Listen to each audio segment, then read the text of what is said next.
So hello and welcome back students to AI education and study with Anas sir. So आज की इस class में हम बात करने वाले हैं अपनी class 12 business study chapter number 5 organising one shot की। और आज की अपनी इस क्लास में हम पूरे ऑर्गेनाइजिंग चैप्टर को एक ही वीडियो में समझने वाले हैं। इसके अंदर आने वाले हर इंपॉर्टेंट टॉपिक, हर इंपॉर्टेंट पॉइंट्स को एक brief based and short explanation के साथ हम समझेंगे, जिस तरीके से हमने और चैप्टर्स को समझते हुए आए हैं। सो फटाफट से शुरू करते हैं अपनी क्लास को और समझते हैं सभी इंपॉर्टेंट टॉपिक्स एंड कॉन्सेप्ट्स को एक brief based and short explanation के साथ। So let's start. तो चलिए स्टूडेंट शुरू करते हैं अपनी क्लास को और समझते हैं सभी इंपॉर्टेंट टॉपिक्स एंड पॉइंट्स को एक brief based and short explanation के साथ। तो हम बात कर रहे हैं ऑर्गेनाइजिंग की। तो ऑर्गेनाइजिंग आखिर होता क्या है? तो ऑर्गेनाइजिंग एक ऐसा प्रोसेस है जो आपके प्लान को इंप्लीमेंट में करने का काम करता है। यानी कि आपके प्लान पर काम की शुरुआत अगर कहीं से होती है तो वो ऑर्गेनाइजिंग से होती है। इसलिए हम ऑर्गेनाइजिंग को मशीन ऑफ मैनेजमेंट के नाम से भी जानते हैं। इसकी डेफिनेशन पे जरा मैं बात करता हूं तो इसकी डेफिनेशन यहां से क्या निकलती है? It refer to the process that initiates implementation of plan by clarifying job and working relationship, effectively developing resources for attainment identified and desired result। यानी कि अपने डिजायर रिजल्ट को, अपने ऑब्जेक्टिव्स को, अपने गोल्स को अचीव करने के लिए हम प्रॉपर तरीके से अपने प्लान को इंप्लीमेंट में लाते हैं। और प्लान्स को इंप्लीमेंट में लाने के बाद हम अपने यहां पर जो एम्प्लॉइज काम कर रहे हैं उनकी ऑथोरिटी, उनकी रिस्पॉन्सिबिलिटी, मशीनरी मैनेजमेंट, सभी चीजों को पहले ही डिफाइन कर देते हैं। तो ये हमारा ऑर्गेनाइजिंग प्रोसेस होता है, क्योंकि जब हम सभी चीजों को पहले ही डिफाइन कर दे, सबकी ऑथोरिटी, रिस्पांसिबिलिटी को पहले ही बता दें, तो हमारे काम के अंदर फ्लक्चुएशंस आने के चांसेस बहुत कम रहते हैं। तो ऑर्गेनाइजिंग यहां से यही लीड करता है कि जो हमारी प्लानिंग थी उस प्लान के हिसाब से हमारा प्लान इंप्लीमेंट में भी आना चाहिए। ठीक है, तो यहां से क्या है कि organising is a machine of management इसको कहा जाता है। मैं बात करूं अगर इसके कॉन्सेप्ट की, तो कॉन्सेप्ट को मैं डिवाइड करता हूं students, organising as a process यानी फर्स्ट कैटेगरी के अंदर and organising as a structure second category के अंदर। तो प्रोसेस को आप डिनोट कर लीजिएगा टेंजिबल एसेट से। यहां पर आप इसको डिनोट कीजिएगा टेंजिबल एसेट से, और इसको आप कॉन्सेप्ट को समझ लीजिएगा इनटेंजिबल एसेट से। ऐसा इसीलिए है क्योंकि ऑर्गेनाइजिंग एक ऐसा कॉन्सेप्ट है जो प्रॉपर तरीके से काम में आने वाले हर एक मटेरियल, हर एक एलिमेंट पर अपने प्लान्स को इंप्लीमेंट करने का काम करता है। In the sense optimum utilisation of all resources, इस पर वो काम करता है। तो ऑर्गेनाइजिंग एज अ प्रोसेस के अंदर जो टेंजिबल एसेट्स आ रहे हैं, इसका मतलब यहां पे टेंजिबल चीजें क्या हो सकती हैं? Property, plant, equipment, machinery, goods, ये सारी चीजें हमारी ऐसी चीजें हैं जिनको हम टच कर सकते हैं, फील कर सकते हैं। तो ये हमारी टेंजिबल एसेट्स हैं। तो यहां पर टेंजिबल एसेट्स की मेंटेनेंस, उनको मैनेज करना और उनको काम में लाना और किस तरीके से उनका ऑप्टिमम यूटिलाइजेशन करना, तो पहला कॉन्सेप्ट तो यहां पे ये निकला। दूसरा अगर मैं बात करूं तो हमारे यहां पर काम कर रहे एम्प्लॉइज की जिम्मेदारी, उनकी ताकत को डिफाइन करना, ये इंटेंजिबल वे है। किसी की ताकत कितनी है हम छू थोड़ी सकते हैं, किसी की क्षमता कितनी है, किसी की जिम्मेदारी कितनी है वो हम थोड़ी फील कर सकते हैं। तो यहां से क्या होता है, टच कर सकते हैं। तो यहां से क्या होता है कि सारे इंटेंजिबल एसेट्स के ऊपर वर्क करना एंड टेंजिबल एसेट्स यानी टेंजिबिलिटी के हिसाब से यहां पर कॉन्सेप्ट को हमने दो भागों में डिवाइड किया। पहला organising as a process and second organising as a structure. अब मैं आपसे बात करूं कि ये जो आपका ऑर्गेनाइजेशन है ये क्या है? ये बेनिफिट ऑफ स्पेशलाइजेशन है। ये आपको स्पेशलाइज कर देता है चीजें, जो आपने प्लान्स बनाए हैं उनको काम में लाने के लिए यानी कि उसको इंप्लीमेंट करने के लिए अलग अलग डिफरेंट डिपार्टमेंट्स बनाए जाते हैं, डिवीजन किया जाता है काम का, और सभी तरीके से स्टाफिंग इसके बाद परफॉर्म की जाती है कि भाई हमें अपने काम को करने के लिए कितने ग्रुप्स की जरूरत है, कितने पर्संस की जरूरत है, कितने डिपार्टमेंट्स की जरूरत है, कितने यूनिट्स की जरूरत है, या पहले क्लासिफाइड हो जाता है और उनके अंदर क्या रिलेशन रहने वाला है, रिपोर्टिंग रिलेशन क्या रहेगा, वो सब चीजें पहले से ही। तो बेनिफिट ऑफ स्पेशलाइजेशन, जिससे overlapping, wasteful activity and wasteful of money नहीं हो पाता। क्लैरिटी इन वर्किंग रिलेशनशिप, यानी मैंने बताया कि एक स्केलर चेन यहां पहले बना दी जाती है कि अगर आपको इस बंदे से बात करनी है तो आपको ये पूरा प्रोसेस फॉलो करना पड़ेगा। अगर आपको यहां पहुंचना है तो आपको ये पूरा प्रोसेस फॉलो करके ही यहां आना पड़ेगा। तो यहां पर क्या बताते हैं कि क्लैरिटी इन वर्किंग रिलेशनशिप, आपको अपने काम में करने में कोई दिक्कत आ रही है तो आप वो किसको बताओगे, आपकी जिम्मेदारी कितनी रहेगी, आपकी ताकत कितनी रहेगी, ये सब चीज आपको पहले बता दी जाती है बहुत अच्छे तरीके से। Optimum utilisation of all resources, और ये तो आपने अभी समझा ही कि कॉन्सेप्ट के अंदर हम दोनों ही बातों पर फोकस करते हैं, टेंजिबल पे भी और इंटेंजिबल पे भी, यानी कि मशीनरी पर भी और ऑथोरिटी पर भी। तो यहां पर क्या होता है कि जितने हमारे पास मशीनरी है, प्लांट है, इक्विपमेंट है, लैंड है, एसेट्स है, उन सबका एक ऑप्टिमम यूटिलाइजेशन हो। तो ये हम पहले से ही तय करते हैं, इसीलिए हमारे पास यहां से ये फैसिलिटी भी निकल जाती है। एडेप्टिंग चेंज, जैसे कि आप जानते हो कि प्लानिंग एक फ्यूचरिस्टिक वर्क है, और प्लानिंग एक फ्यूचरिस्टिक वर्क होने के नाते आने वाले समय के अंदर क्या होने वाला है ये हमें नहीं पता। तो आने वाले समय के अंदर जो चेंजेस होने वाले हैं उसको हम जब नहीं जानते तो हम ऑर्गेनाइजिंग के माध्यम से छोटे मोटे चेंजेस को एडेप्ट करने की ताकत रखते हैं। उदाहरण के तौर पर कि आप पढ़कर आए हो चैप्टर नंबर 3 के अंदर बिजनेस एनवायरनमेंट में, आपने ये देखा कि भाई हमारे ये जो बिजनेस के अंदर जो चेंजेस आते हैं, फैक्टर्स हैं जो फ्लक्चुएट करते हैं हमारी बिजनेस एक्टिविटीज को, तो उसमें कुछ इंटरनल होते हैं, कुछ एक्सटर्नल होते हैं, और एक्सटर्नल में कुछ माइक्रो लेवल के होते हैं तो कुछ मैक्रो लेवल के होते हैं। जो एक्सटर्नल के अंदर बाहर के यानी कि मैक्रो लेवल की जो फैक्टर्स हैं उन पर तो हमारा कोई बस ही नहीं है, परंतु जो छोटे मोटे चेंजेस होते हैं जो उस समय पर हमारी प्लानिंग को इंपैक्ट ना करे, हमारे स्ट्रक्चर को इंपैक्ट ना करे, उसमें भी फैसिलिटी हमें देता है। तो एडेप्टिंग चेंजेस। अच्छा, ये जो हम सारी बातें कर रहे हैं इसका क्या प्रोसेस है? इसका प्रोसेस है सबसे पहले बेटा identification and division of work. सबसे पहली चीज, आपने जो प्लानिंग बनाई है, अब उस प्लानिंग बनाने के बाद आप ये देखो कि उसको एक परफॉर्म करने के लिए या फिर अपने ऑब्जेक्ट को, अपने डिजायर रिजल्ट को अचीव करने के लिए मुझे कितने लोगों की जरूरत है, कितने डिपार्टमेंट की जरूरत है, कितनी यूनिट्स की जरूरत है, कितने वर्क स्पेस की जरूरत है, कितने लोगों की जरूरत है, ये सब चीजें आप पहले से डिफाइन करो। तो यहाँ पे हम आइडेंटिफिकेशन का काम करते हैं और फिर डिविजनल करते हैं अपने काम का। फिर हम यहाँ से जब काम का डिवीजन कर देते हैं कि भाई हाँ ये चीजों की जरूरत पड़ेगी, और उस हिसाब से मैंने काम का डिवीजन कर दिया कि ये काम 1% कर सकता है, ये काम 2% कर सकते हैं, काम 3% कर सकते हैं। तो हम यहाँ से क्या करते हैं, डिपार्टमेंटलाइजेशन क्रिएट करते हैं, like production department, marketing department, sale department, finance department, इस तरीके से हम डिपार्टमेंटलाइजेशन करते हैं। फिर हम असाइनमेंट ऑफ ड्यूटीज, या आफ्टर द स्टाफिंग हम असाइनमेंट कर देते हैं ड्यूटीज को। फॉर एग्जांपल कि मान लो हमारे घर में किसी की शादी है, तो शादी होने के समय पर काफी ज्यादा काम रहता है। तो आप जानते हो कि प्लानिंग एक ऐसा फंक्शन है जिसमें आप बिजनेस एक्टिविटीज भी परफॉर्म करते हो, so as well as non business activities भी इंक्लूड की जाती है। तो आपने उसके लिए प्लानिंग बनाई। प्लानिंग बनाने के बाद आपने पहचाना कि अब उस पर काम करने के लिए मुझे कितने लोगों की जरूरत है, कितने पर्सन की जरूरत है, कितने डिपार्टमेंट्स, कितने ग्रुप की जरूरत है। आपने वो सब चीजें पहचानी, अपने काम का डिवीजन करा, आपने डिपार्टमेंट क्रिएट करे, फिर आप बंदों को पकड़ोगे और उनका काम सौंपोगे। तो इसे कहते हैं assignment of duties. Then after establishment of reporting relations. तो यहां पे क्या समझे आप कि आने काम करते समय अगर कोई दिक्कत हो तो आप यहां से रिपोर्टिंग रिलेशन के माध्यम से अपने चेंजेस को, अपनी प्रॉब्लम्स को सॉर्ट आउट कर सकते हैं। तो ये हमने प्रोसेस के बारे में जाना, होपफुली समझ में आया होगा आपको। अब देखिए यहां पे हम जानते हैं व्हाट इज फॉर्मल ऑर्गेनाइजेशन। तो फॉर्मल ऑर्गेनाइजेशन एंड इसका विपरीत आता है हमारे पास इनफॉर्मल ऑर्गेनाइजेशन। तो ये मैं बहुत अच्छे तरीके से आपको समझाऊं, बहुत इजी तरीके से मैं आपको समझाऊं तो यहां पर क्या है, देखो फॉर्मल ऑर्गेनाइजेशन वो है जिसके अंदर आप ना एक कोड ऑफ कंडक्ट मेंटेन करो, एक इज्जत मेंटेन करो, है ना, एक रिस्पॉन्सिबिलिटी, एक ऑथोरिटी बेस पर काम करो, रूल्स एंड रेगुलेशंस पे काम करो।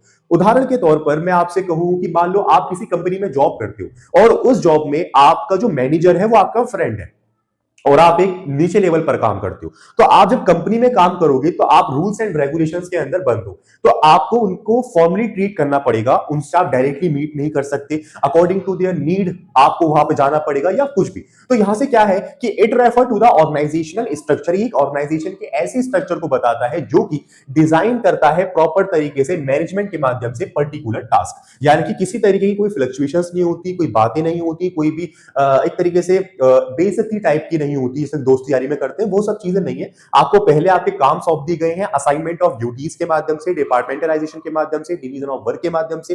तो आप उसमें कोई फ्लक्चुएशन पैदा ना करें। अगर आप भाई हैं, बहन है, रिश्तेदार हैं, दोस्त हैं, वो सब एक साइड में रखें, ठीक है। तो वो आपकी फॉर्मल ऑर्गेनाइजेशन कहलाती है। It has defined the inter relationship, ये इंटर रिलेशनशिप को डिफाइन करती है and it is based on rules and regulation, ये रेगुलेशन के ऊपर बेस्ड है। अच्छा, बात करूं मैं इनफॉर्मल ऑर्गेनाइजेशन की। अपनी कंपनी के अंदर लंच का टाइम होता है, तो लंच के टाइम में आप तो अपने दोस्त जो आपका मैनेजर है आप उससे तो बहुत अच्छे से बात कर सकते हो, लंच कर सकते हो। तो ऐसे ही कंपनी में क्या होता है ना कि बहुत सारे लोग जो काम करते हैं वो एक फॉर्मली वर्क करते हैं इन देयर वर्किंग आवर। उसके बाद जब वो फ्री होते हैं, छुट्टी होती है या फिर लंच का समय होता है, तो उस समय पर वो आपस में बातचीत करते हैं, हाय हेलो करते हैं, दोस्तों की तरह बात करते हैं, नाम भी लेते हैं इवन। तो ये आपकी इनफॉर्मल ऑर्गेनाइजेशन है। बट मैं आपसे कहूं कि मान लो अगर वो इस कंपनी में काम नहीं करते या फिर वो कंपनी उनको वो ड्यूटीज असाइन नहीं करती, तो ऐसा हो पाता? बिल्कुल भी नहीं। तो जो इनफॉर्मल ऑर्गेनाइजेशन का जन्म है वो आफ्टर द फॉर्मल ऑर्गेनाइजेशन के बाद ही आता है। ये आप ध्यान रखिएगा। It refer to the network of social relationships among employees, यानी कि एम्प्लॉयज के बीच में एक नेटवर्क, एक सोशल रिलेशनशिप मेंटेन करने को हम इनफॉर्मल ऑर्गेनाइजेशन कहते हैं।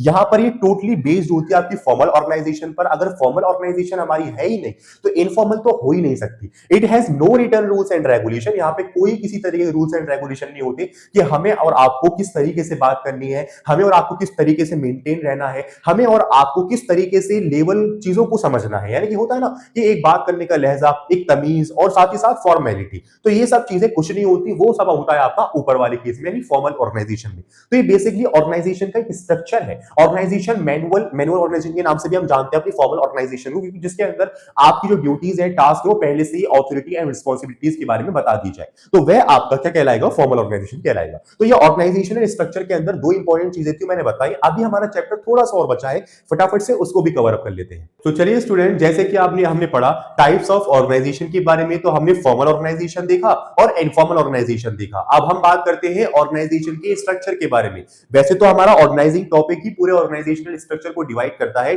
सॉरी ड्राइव करता है। अब हम ऑर्गेनाइजेशनल स्ट्रक्चर के बारे में समझते हैं कि आखिर ये क्या है। तो देखिए, ऑर्गेनाइजेशनल स्ट्रक्चर की अगर मैं डेफिनेशन की बात करूं तो it refer to the framework within which all the managerial and non managerial task are perform. यानी कि अभी हम जो पढ़कर आए हैं टाइप्स ऑफ ऑर्गेनाइजेशन, उसमें हमने formal organisation and informal organisation पढ़ा।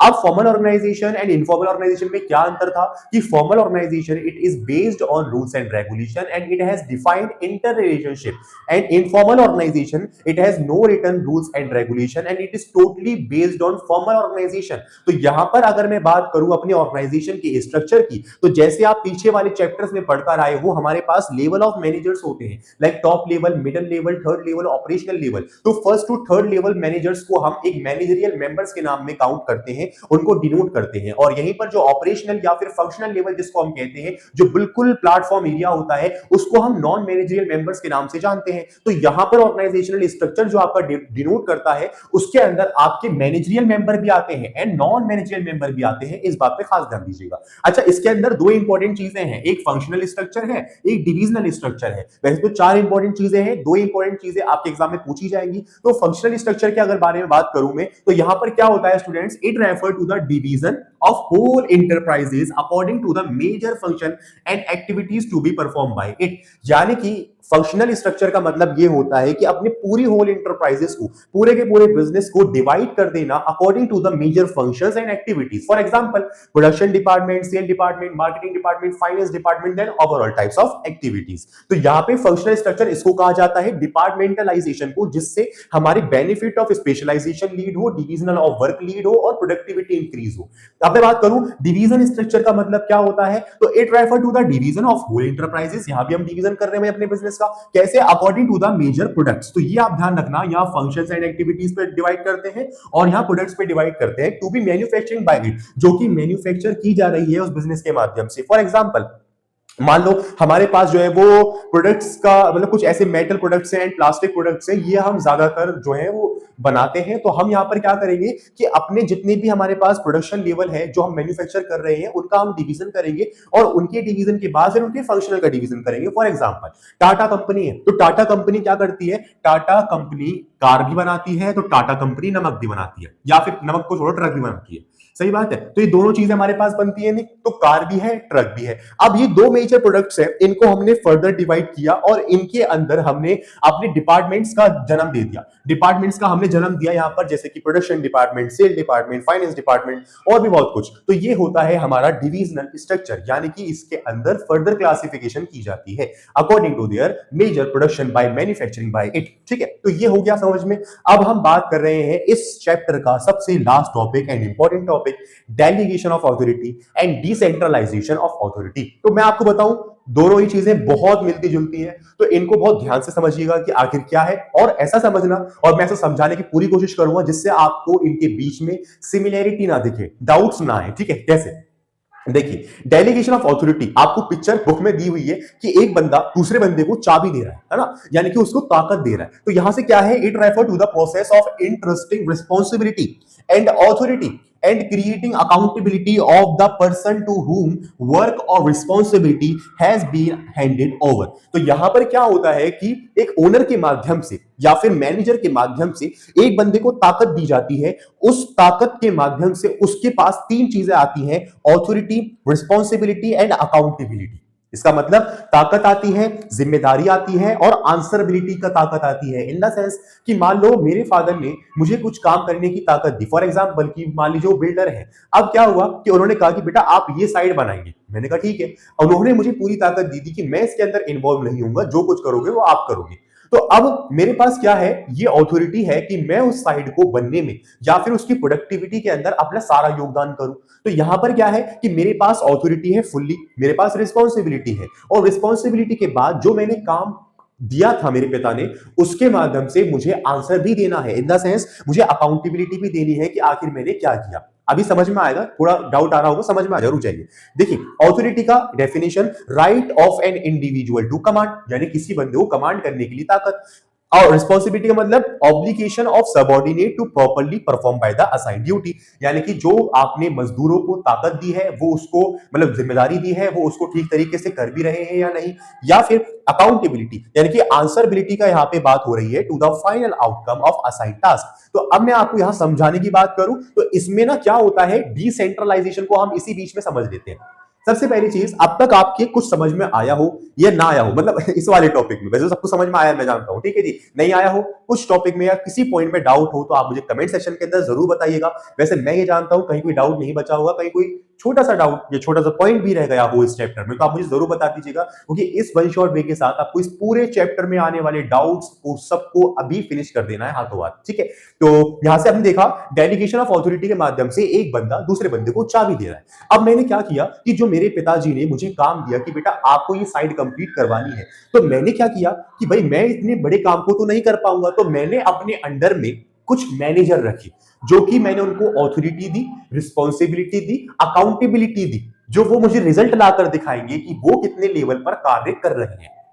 देखिए जैसे कि डिसेंट्रलाइजेशन को हम एक्सपेंशन ऑफ डेलीगेशन के नाम से भी जानते हैं, ध्यान रखिएगा। Decentralisation is the expansion of delegation because under decentralisation number of decision of taken point increase because authority is delegated to the middle level and lower level managers. तो यहां पर आप ध्यान दो कि जैसे मान लीजिए कि मैं यहां पर कर देता हूं कि ये हमें यहां से मिली ताकत, ठीक है, मुझे यहां से ताकत मिल गई, this is also called delegation, इसको डेलीगेशन कहा। अब मैंने इस ताकत को, इस जिम्मेदारी को अच्छे से निभाने के लिए मैंने हर लेवल के मैनेजर्स को इंक्लूड किया।